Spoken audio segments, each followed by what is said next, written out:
Hello everyone, welcome to my YouTube channel. Research aptitude के इस class में हम experimental research, ex post factor research and historical research को in detail cover करने वाले हैं। तो वीडियो को एंड तक ज़रूर देखिएगा और लाइक, शेयर एंड सब्सक्राइब करना मत भूलिएगा। एक्सपेरिमेंटल रिसर्च, जहाँ पे एक्सपेरिमेंटल रिसर्च नाम से पता चल रहा है कि जहाँ पे कुछ इंडिपेंडेंट एंड डिपेंडेंट वेरिएबल्स को ध्यान पे रख के हम कुछ एक्सपेरिमेंट कर रहे हैं। ठीक है, तो रियल लाइफ में हम सबसे ज़्यादा एक्सपेरिमेंटल रिसर्च करते हैं जहाँ पे दो वेरिएबल होंगे, एक तो independent variable and dependent variable. In detail इसको मैंने करवा दिया है ऑलरेडी क्लास में, तो आप ज़रूर उसको देख लीजिएगा। Independent variables are variable that do not depend on the other variable. तो वो नाम से पता चल रहा है कि इंडिपेंडेंट है जिसको किसी और वेरिएबल का इफेक्ट नहीं होता है। And dependent variable are variable that change the independent variables change. ठीक है, जो डिपेंडेंट वेरिएबल है वो इंडिपेंडेंट वेरिएबल में जो चेंज आया है उसकी वजह से उसका इफेक्ट वहाँ पे देखने को मिल रहा है। ठीक है, तो एक्सपेरिमेंट में क्या हो रहा है कि experimental research is independent variable is इस कॉज, जहाँ पे इंडिपेंडेंट वेरिएबल एक कॉज होगा एंड द डिपेंडेंट वेरिएबल क्या होगा, उसकी इफेक्ट होगी। ठीक है, तो कॉज एंड इफेक्ट के बेसिस पर एक्सपेरिमेंट रिसर्च होती है। तो सबसे हमने जब टीचिंग एप्टीट्यूड की क्लास में जब मैंने उसके थियरीज एंड मॉडल्स करवाए थे, तो हमने कंडीशनिंग मॉडल देखा था जहाँ पे पेवलोव का जो स्टडी थी, जहाँ पे उसने डॉग पे जो एक्सपेरिमेंट करा था, वो क्या है, वो एक्सपेरिमेंटल रिसर्च ही है। जहाँ पे उसने करा था ना कि वो बेल बजा रहा है और उसको बेल की आवाज़ से वो फिर उसको भूख लग रही है। तो इस तरह से जो उसने एक्सपेरिमेंट करा था, तो वो क्या था कि हमें पता चल रहा है कि जब जब बेल बजेगी तब तब डॉग को पता चलेगा कि अभी खाने का टाइम हो गया है। तो वही है, independent and variable dependent variable दोनों को यहाँ पे रिलेशन मेंटेन करा है कॉज एंड इफेक्ट के बेसिस पे। This is why experimental research is so powerful. It is not only allow you to the immediate result of the decision but also manipulate the cause to influence the result. ठीक है, तो वो सिर्फ हमें immediate result नहीं बता रहा है लेकिन हमको decision making में भी हेल्प कर रहा है। एग्जाम्पल से ज़्यादा अच्छे से क्लियर होगा कि experimental research example, suppose you start an ice cream stall in the summer and decide to try out the different ice cream flavor to see which one perform the best. In this case ice cream flavor is a independent variable. तो यहाँ पे ice cream flavour है वो independent variable है and ice cream की जो cell है revenue affect the changes of the flavour is dependent variable, और जो इसका चेंज आ रहा है उसकी वजह से वो क्या है, डिपेंडेंट वेरिएबल है। Note here that the independent variable is a cause while the dependent variable is effect. It is a change in the ice cream flavor that leads to the change in the ice cream sales. जो हम flavour change कर रहे हैं उसकी वजह से जो sales में चेंज आया है वो हमारे लिए क्या है, कॉज एंड इफेक्ट का काम कर रहा है। While you can control which ice cream flavor to sell, you can't know which flavor will bring you the most profit without the experimenting. तो हमने जो चेंज करा है उसकी वजह से हमें पता चल रहा है कि सेल बढ़ी है या कम हुई है या सेम रही है। ठीक है, तो अगर हम वो आइसक्रीम में वो फ्लेवर ऐड ही नहीं करते, तो एक्सपेरिमेंट ही नहीं करते, तो हमें पता ही नहीं चलता। This bring us back to the point early on, the cause can be manipulated to test or measure the effect. तो ये एक स्टेटमेंट है, तो एग्जाम में इस तरह से भी पूछा जा सकता है कि ये स्टेटमेंट किस किस रिसर्च के साथ कनेक्टेड है, तो वो एक्सपेरिमेंट रिसर्च के साथ कनेक्टेड है। और cause can be manipulated to test और मेजर द इफेक्ट। फिर एक्सपेरिमेंटल रिसर्च के जैसे ही है तो वो भी देख लेते हैं कि descriptive, correlational and experimental research, मतलब इन तीनों को कनेक्ट करेंगे तो कौन सा ज़्यादा सही रहेगा। तो डिस्क्रिप्टिव एंड कोरिलेशन ऑलरेडी मैंने फर्स्ट या सेकंड क्लास में मैंने इन डिटेल अच्छे से करवा दी है, तो यहाँ पे वो पॉइंट आया है तो हम देख लेते हैं कि डिस्क्रिप्टिव रिसर्च क्या है। Is a type of research that it provide an accurate description of the situation. तो हम नाम से पता चल रहा है कि प्रॉपर जो सिचुएशन हुई है हमने उसको एज इट इज़ डिस्क्राइब करा है। As a result, it is often used to discover information, make prediction, and test a hypothesis. The only drawback is that does not explain the relationship between different variables. तो यहाँ पे एक drawback ये है कि वो रिलेशनशिप नहीं बता रहा है डिफरेंट वेरिएबल्स के पास, क्योंकि वहाँ पे तो जो हुआ है मैंने वो एज इट इज़ बता दिया है, तो वहाँ पे कॉज एंड इफेक्ट का कुछ रिलेशन आएगा ही नहीं। फिर एक correlational research is also use to test hypothesis and make prediction. However unlike descriptive research it allow the researchers to observe the causal relation between the variable. तो correlation नाम से पता चल रहा है कि कुछ उसके साथ कनेक्टेड होगा, कोरिलेटेड होगा, तो हम पहले तो रिसर्चर उसको ऑब्जर्व करेगा एंड कॉज फाइंड आउट करेगा वेरिएबल्स के बीच में रिलेशनशिप के लिए। फिर है experimental research is similar to correlational research but goes one step further by letting the researchers manipulate the variable to see the different result. तो वहाँ पे रिसर्चर है वो वेरिएबल्स को मैनिपुलेट कर रहा है। एक्सपेरिमेंट रिसर्च का मेन वही काम है कि वेरिएबल्स को वहाँ पे मैनिपुलेट करा गया है। कुछ की पॉइंट्स है उसको जो एग्जाम के पॉइंट ऑफ व्यू से एज इट इज़ वो स्टेटमेंट में पूछ सकते हैं कि experimental research conducts experiment to determine which marketing activities appeal to the customer. हमने जो एग्जाम्पल देखा ना ऊपर आइसक्रीम वाला, तो मार्केटिंग के पॉइंट ऑफ व्यू से भी बहुत इंपॉर्टेंट है। Experimental research is based on the actual data and real life. तो actual data and real life ये वर्ड याद रखना है, in situation rather than guess work by the researcher. ठीक है, जो एक्चुअल लाइफ में जो काम आएगी उसी चीज़ पे हमने एक्सपेरिमेंट करा है। फिर experimental research differ from other types of research in that it study the casual relationship between independent and dependent variable. तो वो अदर टाइप्स ऑफ रिसर्च से इसलिए अलग हो रहा है क्योंकि यहाँ पे कैजुअल रिलेशनशिप मेंटेन करा गया है डिपेंडेंट एंड इंडिपेंडेंट वेरिएबल्स के बीच पे। फिर इसके टाइप्स देख लेते हैं, टाइप्स ऑफ एक्सपेरिमेंटल रिसर्च, जहाँ पे 3 मेन उसके टाइप्स में है, control, manipulated and random.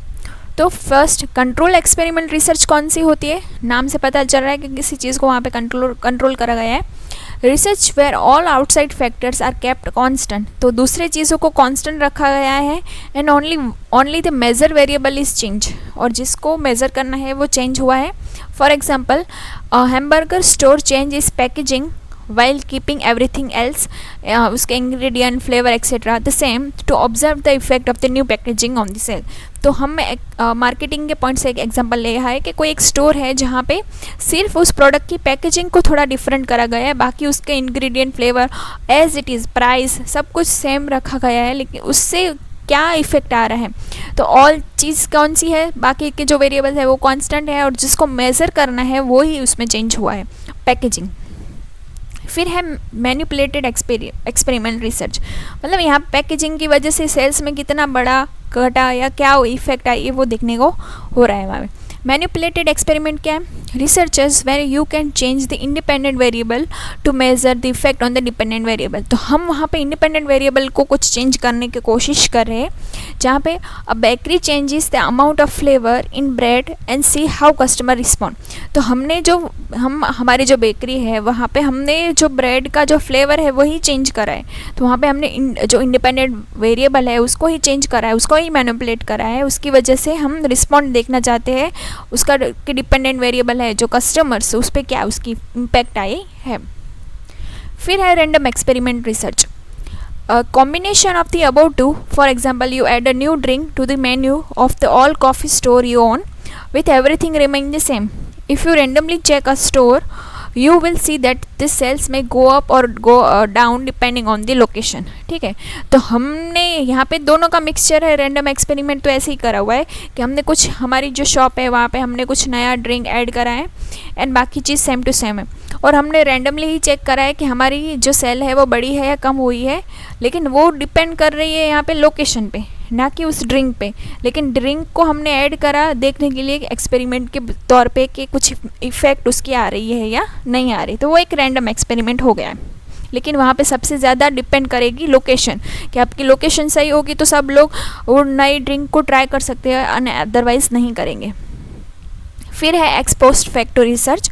Ex post factor research is a Latin phrase, essentially means retroactive और affecting the something that's already happened. तो वो कुछ चीज़ है जो एक्सपोस्ट मतलब कुछ चीज़ ऑलरेडी पास्ट में हो गई है, उसको हम फिर से रेट्रोएक्टिव कर रहे हैं। ठीक है, फिर से एक्टिव कर रहे हैं। Ex post factor design is a quasi experimental study examining how an independent variable present prior to the study in the participants affect the dependent variable। तो वो क्वासी एक्सपेरिमेंटल स्टडी जैसा है। क्वासी मतलब कुछ हाफ हम बोल सकते हैं ऐसा कि आधा एक्सपेरिमेंट का है एंड आधा एक्सपोज फैक्टो का है, इस तरह से। और हम उसको इंडिपेंडेंट वेरिएबल्स को यहाँ पे एग्जामिन कर रहे हैं जो ऑलरेडी प्रायरली स्टडी में मौजूद है एंड उसका इफेक्ट डिपेंडेंट वेरिएबल पे एक्चुअल में क्या हो रहा है। अप्रोचेस कौन कौन सी एक्सपोज फैक्टर रिसर्च के लिए? फर्स्ट है one Cummins with subject who differ on the independent variable.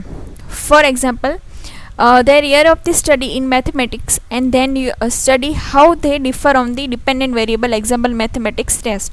हम यहाँ पे एग्जाम्पल में क्या है कि हमने ड्यूरिंग द ईयर पूरा मैथ्स हमने पढ़ा, ठीक है, और हमने आफ्टर द ईयर एंड हमने टेस्ट रखी मैथ्स की एंड हम चेक करें, एक्सपेरिमेंट करें कि लोगों का मतलब स्टूडेंट्स का क्या परफॉर्मेंस वहाँ पे है। तो यहाँ पे one comments with the subject who differ on the independent variable, तो वो वहाँ पे जो पर्टिकुलर सब लोग हैं, स्टूडेंट है, तो वो सब्जेक्टिव नेचर के हैं, सबको यहाँ पे अलग अलग डिफरेंट होगी, सबका जो ग्रास्पिंग पावर है वो अलग है, तो उसका इंडिपेंडेंट वेरिएबल है उस पर अलग अलग इफेक्ट आ रहा है। फिर है one comments with the subject who differ on the independent variable, for example their performance in the mathematics test and discover how they differ on the range of the independent variable. Example, their year of the study, their liking for the subject, the amount of homework they do in the mathematics. तो यहाँ पे impact क्या होगी कि different variable dependent है, जैसे कि उसको वो मैथ्स पसंद भी है या नहीं, वो प्रॉपर जो उसको होमवर्क मिल रहा है वो भी कर रहा है कि नहीं, या फिर उसका सब्जेक्ट पूरा ईयर में उसने कितना वो सब्जेक्ट को रीड करा है, तो वो भी वहाँ पे इम्पैक्ट डालेगी। तो ठीक है, तो वो एक्सपोस्ट फैक्टर रिसर्च में वो ये दो चीज़ों का यहाँ पे मेन रोल है। फिर है characteristics of the ex post factor research. In ex post factor research the researchers take an effect or dependent variable and examine the data retrospectively to establish cause, relationship or association and their meanings. ठीक है, तो characteristics में हम यही जानेंगे कि ex post factor research है वो टेक इफेक्ट ले रहा है और एग्जामिन कर रहा है जो ऑलरेडी डेटा हो गया है, कॉज एंड रिलेशनशिप हो गई है जिस डिपेंडेंट एंड इंडिपेंडेंट वेरिएबल के बीच में, तो उसको ही प्रॉपरली एसोसिएशन के वे में वो समझ रहा है। फिर डिफ़िकल्टीज क्या होगी एक्सपोस्ट फैक्टर रिसर्च में, तो first direction of the causality difficult to establish. तो हमने पहले व्हाट कॉज व्हाट, तो हमें स्टार्टिंग ही करनी है कि कौन सा कॉज स्टार्ट कब हुआ है, तो व्हाट से क्वेश्चन स्टार्ट होगा एंड व्हाट पे ही ख़त्म हो जाएगा, तो ये सबसे ज़्यादा इसकी डिफ़िकल्टी होगी क्योंकि पास में इवेंट हो गई है ना, इसलिए lack of control of independent variable और वेरिएबल्स। ठीक है, तो इंडिपेंडेंट वेरिएबल का यहाँ पे कंट्रोल करना बहुत मुश्किल है। Impossible to isolate and control every possible variable और to know with absolute certainty which are most crucial variable. तो कौन सा वेरिएबल सबसे ज़्यादा डिफ़िकल्ट है उसको एग्जामिन करना, यहाँ पे वो फाइंड आउट करना मुश्किल है। रेंडमाइजेशन इम्पॉसिबल, ठीक है, रैंडमली हम किसी को भी नहीं वहाँ पे एक्सपेरिमेंट कर पाएंगे। फिर है lack of control, the researchers can not manipulate independent variable और रेंडमाइज हर सब्जेक्ट। ठीक है, तो ये भी एक पॉइंट है कि कौन सा ऐसा रिसर्च है कि जहाँ पे researchers can not manipulate the independent variable और रेंडमाइज द सब्जेक्ट, तो ये एक पॉइंट है जहाँ पे एक्सपोस्ट फैक्टर का एक पॉइंट आ जाएगा। फिर ex post factor research useful when, कब काम आएगी, जब it is impossible, impractical, costly और unethical to conduct an experiment, जहाँ पे चीज़ें हमारी कंट्रोल से आउट ऑफ कंट्रोल होगी, ठीक है, हमारे कंट्रोल में नहीं होगी, वहाँ पे एक्सपोस्ट फैक्टर रिसर्च आ जाएगी।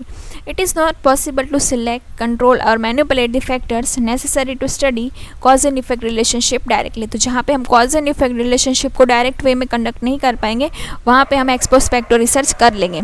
When the control of all variable except a single independent variable may be unrealistic and artificial, तो जहाँ पे हम एक्सेप्ट करें कि एक सिंगल इंडिपेंडेंट वेरिएबल को हम मैनिपुलेट या कंट्रोल नहीं कर पाएंगे, तो वहाँ पे वो चीज़ आ जाएगी। And where the independent variable lies out the researchers control, तो जहाँ पे इंडिपेंडेंट वेरिएबल होगा वो रिसर्चर्स के कंट्रोल से बाहर आ जाएगा। ठीक है, फिर उसके कुछ डिफरेंस देख लेते हैं एक्सपेरिमेंटल एंड एक्सपोस्ट फैक्टर के बीच में। तो experimental research method, it is a scientific method, the main purpose is to determine relationship between variable, rejection और acceptance of the hypothesis is major part of this research.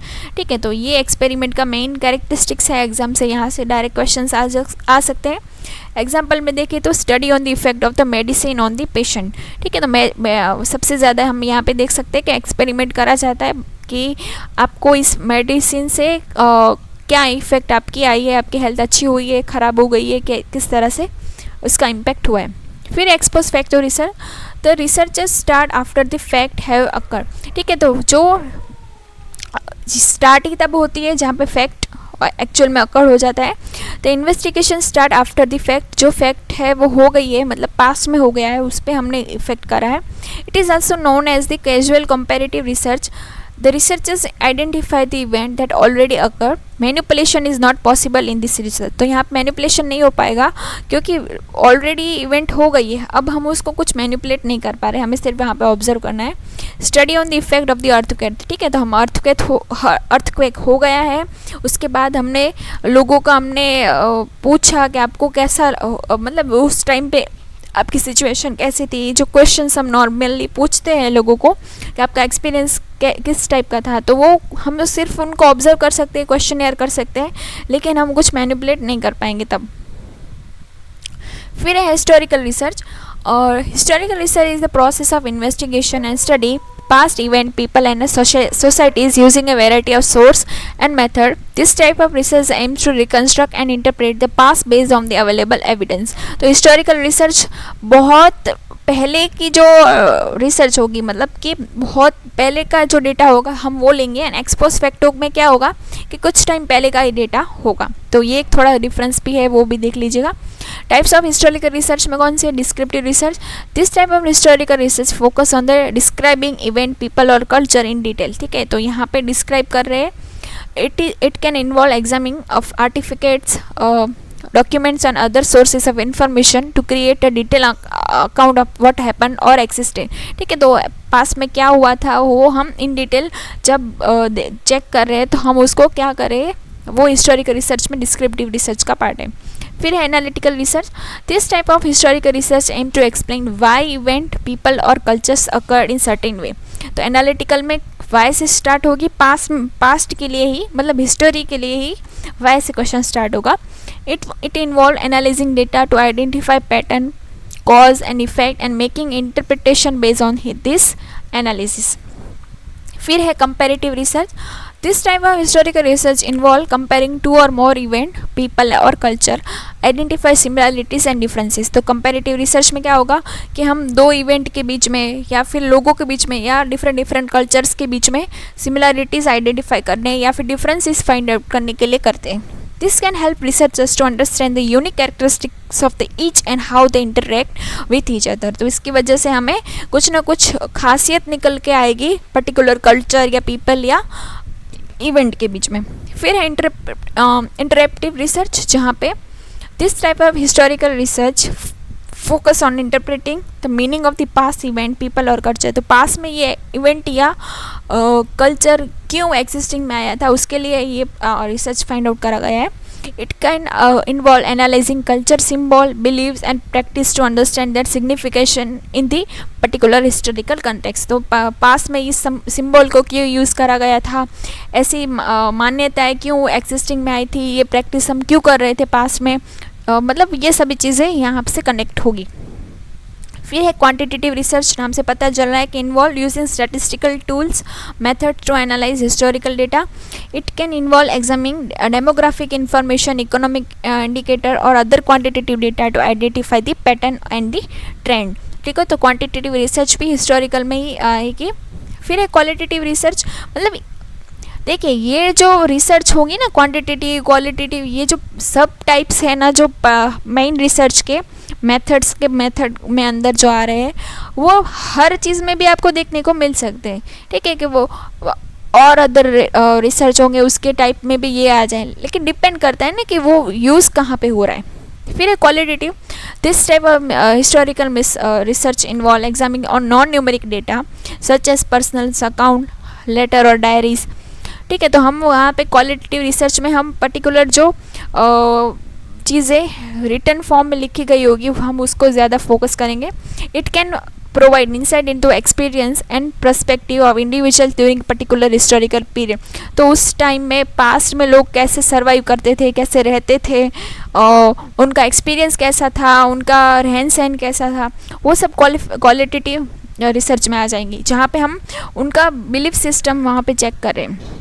तो फिर historical research rely on the wide variety of source both primary and secondary including unpublished material. तो primary source and secondary source में हम क्या करें आता है कि प्राइमरी में आएगा eyewitness accounts of the event, मतलब हम बोलेंगे कि आज़ादी के टाइम में किस तरह से लोग रहते थे या किस तरह से लोग सरवाइव करते थे, ठीक है, कि जो भी चीज़ें होती थी उस टाइम पे।